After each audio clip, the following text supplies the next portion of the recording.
Hello everyone, Gyandeep अकॅडमीमध्ये तुम्हा सगळ्यांचं पुन्हा एकदा स्वागत आहे. आपण ही भूगोल वैकल्पिक विषयाची डेली आन्सर रायटिंग सिरीज राबवतोय. समर्पण आपण याला म्हणतोय. आणि या सिरीज मध्ये रोज सकाळी आपण टेलिग्राम चॅनलला एक प्रश्न पोस्ट करतो आणि सायंकाळी युट्यूबच्या माध्यमातून त्या प्रश्नाचं उत्तर समजून घेतो. फक्त उत्तरच समजून घेत नाहीये, यासोबतच आपण हा पण प्रयत्न करतो की नेमकं भूगोल वैकल्पिक विषयाचं उत्तर लेखन कसं करायचं, आपले जे नोट्स आपण काढतोय किंवा जो काही अभ्यास केलेला आहे त्या अभ्यासामध्ये व्हॅल्यू ऍडिशन आणि एनरिचमेंट नेमकी कशी करायची. तर ह्या सगळे कॉम्प्रिहेन्सिव्ह स्टडी ज्याला आपण म्हणतो, या आन्सर रायटिंगच्या माध्यमातून कॉम्प्रिहेन्सिव्ह स्टडी आपण या ठिकाणी अचीव्ह करण्याचा प्रयत्न करतोय. रादर दॅन दॅट, जर तुम्हाला भूगोल वैकल्पिक विषय समजून घ्यायचा असेल, कोर्स जॉईन करायचा असेल, तर तुम्ही मला या नंबरवर कॉन्टॅक्ट करू शकता. नंबर आहे 7709495797. फाईन. तर ऑप्शनल सब्जेक्ट रिगार्डिंग डाऊट असेल तरी पण कॉल करा, किंवा अदर दॅन दॅट एमपीएससीचं न्यू पॅटर्न असेल, युपीएससीचं प्रिपरेशन असेल, या संदर्भात जर तुमचे प्रिपरेशन रिलेटेड काही इश्यूज आहेत त्याच्या संदर्भात पण तुम्ही मला कॉन्टॅक्ट करू शकता. वळूया आपल्या आजच्या प्रश्नाकडे. प्रश्न विचारतोय की नदी चक्राच्या विविध अवस्थांमध्ये, स्टेजेस मध्ये निर्माण होणाऱ्या भूरूपांचे विवरण द्या. एक्सप्लेनेशन, डिस्क्रिप्शन प्रोव्हाइड करायचे. कशाचे डिस्क्रिप्शन प्रोव्हाइड करायचे आहे? तर नदी चक्राच्या विविध अवस्थांमध्ये निर्माण होणाऱ्या भूरूपांचं, तर जे लँडफॉर्म्स आहेत त्या लँडफॉर्मचं डिस्क्रिप्शन या ठिकाणी पुरवायचं आहे. आता हा मुद्दा जशाच तसा आपण जीएस मध्ये सुद्धा शिकतो. फाईन. जर तुम्हाला जनरल स्टडीजचा टॉपिक आठवत असेल तर जनरल स्टडीज मध्ये पण आपण सांगतो की नदी युवा अवस्थेमध्ये असते, प्रौढावस्थेमध्ये असते आणि जीर्ण अवस्थेमध्ये असते. आणि प्रत्येक अवस्थेमध्ये नदी वेगवेगळ्या प्रकारच्या भूरूपांची निर्मिती करत असते. आता ही एक खूप बेसिक आयडिया आहे, जीएस मध्ये आपल्याला आयडिया आलेली आहे. आता त्यांचं विवरण द्यायचं आहे.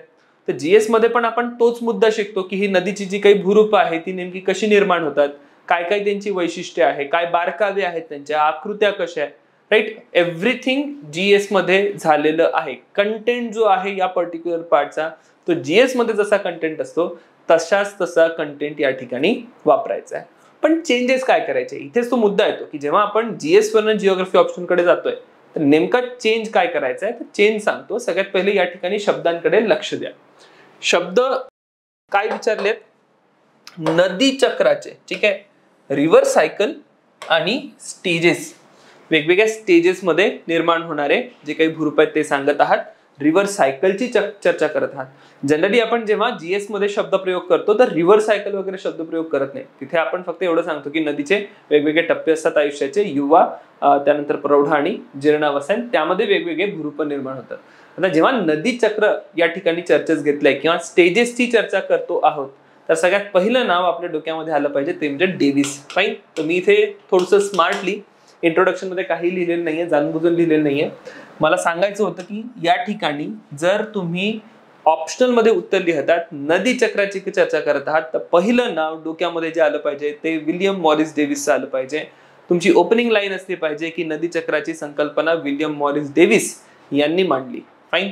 आणि त्यानंतर आता हे इंट्रोडक्शन झालं. इंट्रोडक्शन कसं करता, इथे डिफाईन करू शकत नाहीये किंवा दुसरं काही फॅक्ट मेन्शन करू शकत नाही. तर मी जो कीवर्ड आहे नदी चक्र किंवा अवस्था, त्या अवस्था किंवा नदी चक्राच्या कीवर्डवर ना विल्यम मॉरिस डेव्हिस कडे गेलो.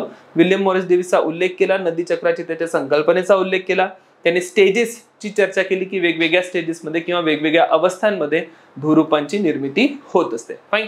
तर हे माझं इंट्रोडक्शन झालं.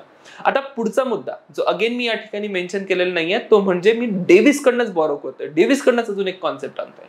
डेव्हिसची जर थिअरी तुम्ही वाचली तर डेव्हिस आपल्या थिअरीमध्ये म्हणतो की जो भूरूपांचा विकास आहे तो कसा आहे, सिक्वेन्शियल आहे. फाईन. भूरूपांचा विकास क्रमिक आहे.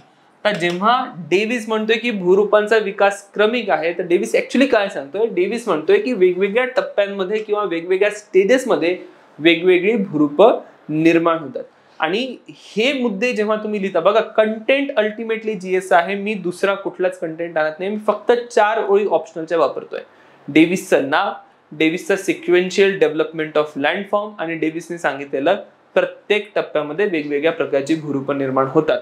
त्यांनी डेव्हिसने प्रत्येक टप्प्यासाठी सांगितलं की कोणत्या टप्प्यामध्ये. जसं डेव्हिस म्हणतो की युवा अवस्थेमध्ये ऊर्ध्व खनन किंवा ज्याला अवखातन आपण म्हणतो, इन्सिशन म्हणतो, व्हॅली डिपनिंग म्हणतो, राईट, दरीचं खोलीकरण म्हणतो. तर दरीच्या खोलीकरणाची प्रक्रिया जास्त असेल किंवा ऊर्ध्व खनन जास्त असेल, व्हर्टिकल इरोजन जास्त असेल मला हे सांगायला लागेल की हा डेव्हिसने म्हटलंय, राईट. मग डेव्हिस सांगतोय की जेव्हा आपण प्रौढावस्थेमध्ये जातो, मच्युअर स्टेजमध्ये जातो, पार्श्वखनन जास्त आहे. मग पार्श्वखननानुसार या ठिकाणी भूरूपांची निर्मिती होईल. आणि सिमिलरली जीर्ण अवस्थेची चर्चा करा. ऍक्च्युली ऑप्शनलच्या पर्स्पेक्टिव्हने जेव्हा हे उत्तर लिहायचं होतं, हाच एक स्लाइड चेंज होता.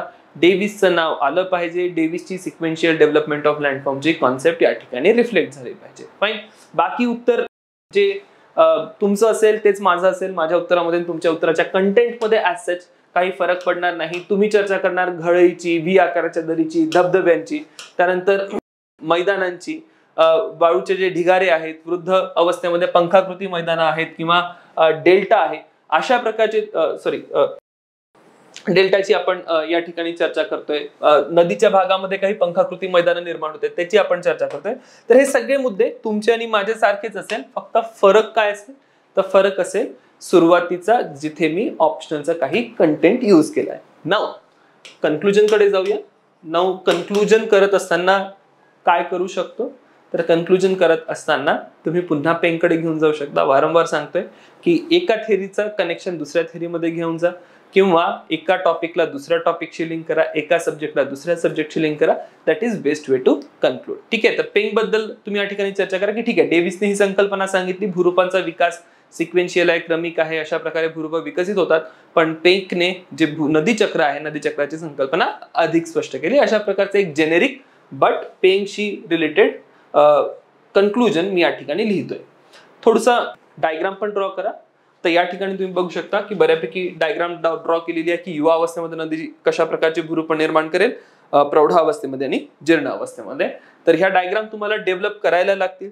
डायग्राम साठी वारंवार एक ऍडवाइस माझा असतो, एक बुक बनवा किंवा एक नोटबुक सेपरेटली या ठिकाणी तयार करून ठेवा. फाईन. सेपरेट नोटबुक मध्ये काय काय करायचंय, आता या प्रश्नांच्या माध्यमातून ज्या ज्या डायग्राम्सची चर्चा होत आहे की अशा प्रकारच्या डायग्राम तुमच्या पेपरमध्ये असल्या पाहिजे, तशा डायग्राम्स त्या नोटबुकमध्ये टाकून ठेवा. ऍट द सेम टाइम तुम्ही सुद्धा जो काही टॉपिक वाचत आहात आणि तुम्हाला वाटलं की अशा प्रकारची एखादी डायग्राम असली पाहिजे किंवा या डायग्रामची प्रॅक्टिस केली पाहिजे, त्या डायग्राम सगळ्याच्या सगळ्या एका नोटबुकमध्ये व्यवस्थित सिक्वेन्शियली अरेंज करून ठेवा. अदर दॅन दॅट ऍडिशनल काही फ्लो चार्ट्स तयार करायचा प्रयत्न करा किंवा काही ब्लॉक डायग्राम तयार करायचा प्रयत्न करा. करून करून तुम्हाला गोष्टी क्लिअर होतील. तुम्हाला डाऊट येत असेल तर मला त्याचे मेसेजेस पाठवा किंवा फोटो काढून मला पाठवा की हा एक टॉपिक आहे, याच्यावर तुम्ही अशा प्रकारची डायग्राम तयार करून बघितलेली आहे. तर ही जी व्हॅल्यू ऍडिशन आहे किंवा एनरिचमेंट आहे, हीच तुम्हाला कुठेतरी रँक देऊन जाईल. फाईन. तर भेटूया आता नेक्स्ट सेशन मध्ये. Thank you everyone.